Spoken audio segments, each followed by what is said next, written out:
Anna Han, Wells Fargo Securities equity strategist, joins us. Anna, what are you buying? Well, right now we're buying consumer services, but that's part of a broader call we've had into cyclicality, into value, and into really the COVID beta sectors of the market.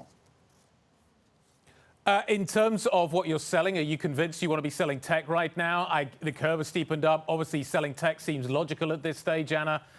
Do you think that move may have gone too far? Is there an opportunity here? There is probably opportunity in tech, but I would broaden that out a little bit there. I would say generally the high momentum trade is really what we were looking to take profits out of because, like you said, it's burned really hot. The valuations were extended.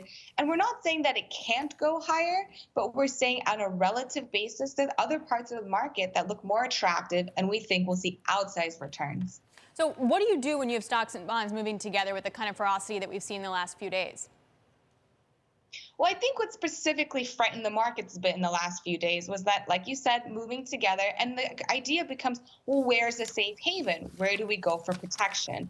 And right now, what's been interesting is with the risk-on trade, that risk-seeking we've seen from investors, you're seeing the more defensive industries grow more attractive as they reprice lower and lower. So your traditional defenses, such as REITs or bond proxies like utilities, these areas are attractive and they can provide a little more low volatility protection for a portfolio. And you saw yesterday and today, the low volatility index outperformed the market. Let's talk a little bit about kind of what happens in the relationship between yields and equities. We're getting to the point where the dividend yield and the 10-year yield are starting to look pretty similar. If yields continue to climb, there has been this situation where you basically had only one choice, and that's to own equities. Do you think you're going to have some options going forward? And if so, how does that change the allocation story? Well, when you do have more attractive yields in the market versus, in the fixed income products, it is going to shift flows one way or the other. So as you're saying, as you get a more attractive yield on treasuries, then it's possible you see that. But right now, I think it might be a bit too soon to think that.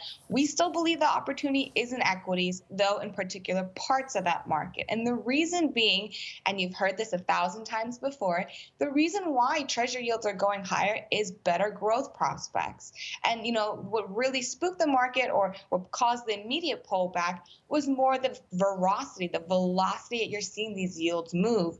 But in absolute terms, we still see it as a good, healthy sign of the economy. So for us, longer term, we think that recovery is going to continue, and the sectors more sensitive to that economic recovery are going to be where you still want to put your money.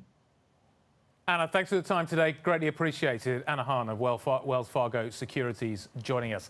Coming up, DoorDash out with its first results as a public company. DoorDash warning that delivery fee caps will weigh, though, on the current quarter. Our conversation with the DoorDash CEO up next. This is Bloomberg.